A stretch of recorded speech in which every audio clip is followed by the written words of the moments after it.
What's up, Pokemon trainers? I'm Nick. And I'm Juan. And this is Trainer Tips.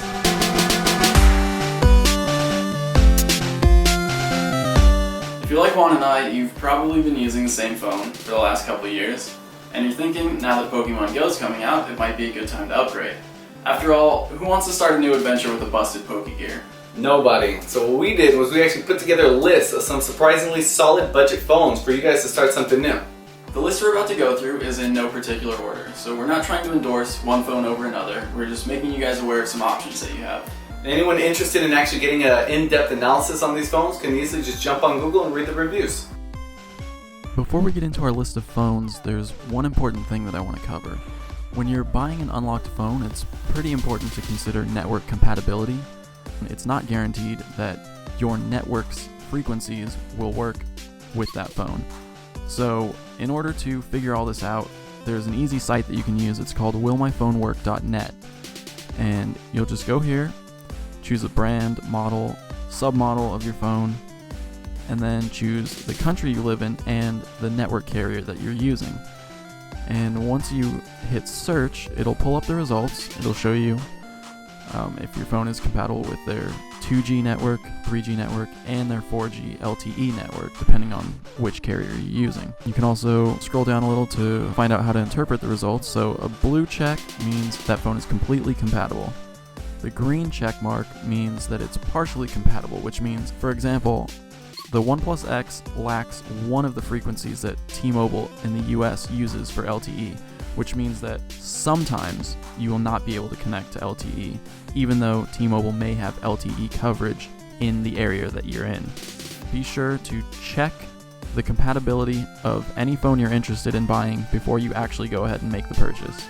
So with that said, let's go ahead and start looking at some phones.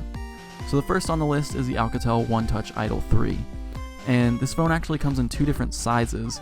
There's a 4.7-inch version that costs $175 and a 5.5-inch version for $225. So the specs are slightly different. With the 4.7-inch, you're going to get a 720p IPS display, a 1.2 GHz quad-core Snapdragon 410, 16 GB of internal storage, and 1.5 GB of RAM. With the 5.5-inch version, that's going to cost $225. You're going to get a 1080p IPS display, 1.5 GHz octa-core Snapdragon 615 processor, the same 16 GB of storage, and 2 GB of RAM on this version.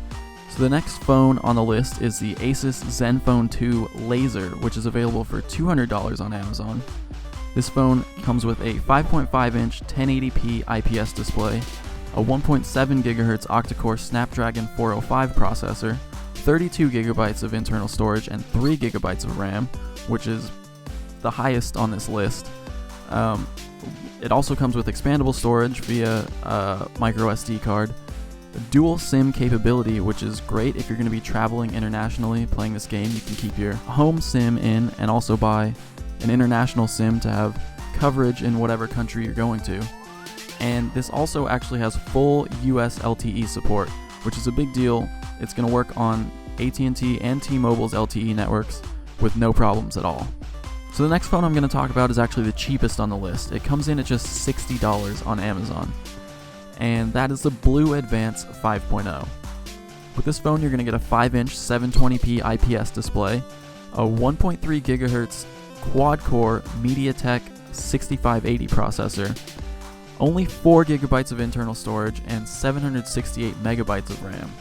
That internal storage is expandable up to 64 GB with a micro SD card, but 768 megabytes of RAM is not very much at all. So if you are going to buy this phone to use it for Pokemon Go, that's probably all you're going to want to do with it. It's not going to handle multitasking very well. It might not even handle the graphics, which we don't know much about, but it might not process the graphics of Pokemon Go very well, so there might be a lot of stutter or lag. But at $60, this is a great option for someone who maybe wants to buy a phone for their kid or their younger sibling, so that they can play Pokemon Go. This is a great cheap option for someone who isn't going to be doing too much heavy lifting with the phone. This phone does actually have dual SIM capability, which is great for international use, but you're not going to get any LTE coverage. It doesn't have any LTE radios built into the phone. So network speeds are going to be a lot slower than all the other phones on the list, But again, at $60, it's something to consider. Up next, we have the Blue Life 1X. Now, this is the second phone from Blue on this list, and Blue is actually an American company, but all these phones are built in China and rebranded by Blue, so they're actually sold in other parts of the world under different brand names. So the Blue Life 1X, it comes in at $150, and you're going to get a 5.2-inch 1080p IPS display, an octa-core MediaTek 1.3 GHz processor, 16 gigabytes of internal storage, and 2 gigabytes of RAM. Again, this is expandable storage with a micro SD card, and this phone does have dual SIM capabilities.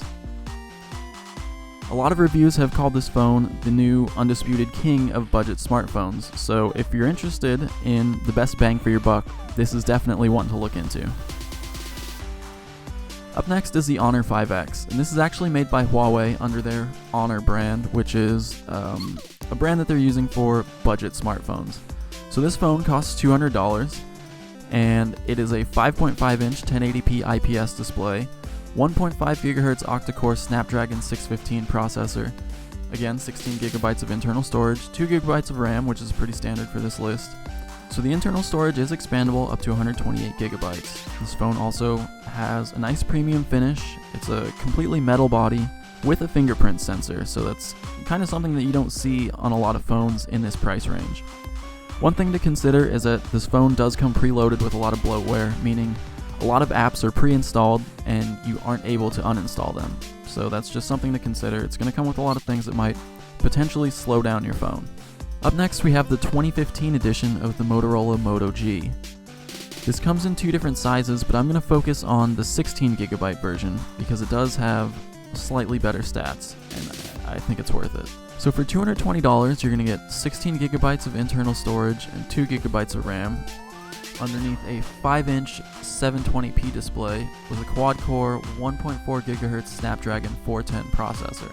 This phone is actually customizable via Moto Maker, so you can choose the colors, accent colors, back cover color, and really customize it to fit exactly what you want. Personally, I'd choose Pokédex Red, but what you choose is up to you. This phone has expandable storage up to 32 gigabytes, and one thing that sets it apart from every other phone on this list is that it's actually IPX7 water resistant, which means it can sit at up to 1 meter underwater for 30 minutes. That's actually kind of a nice feature to have if you're going to be traveling with this phone. Who knows, you might be able to take it out into the ocean and find yourself some Pokemon that other people might be afraid to go chase down. Up next is the OnePlus X. This is actually the most expensive phone on this list, coming in at $250, but it's also the most premium phone. So this is a 5-inch 1080p AMOLED display, 2.3 GHz Snapdragon 801 processor, 16 gigabytes of internal storage, and 3 gigabytes of RAM. I think this is the best looking phone on the list. It has a nice premium finish, glass on the back, metal band running around the sides.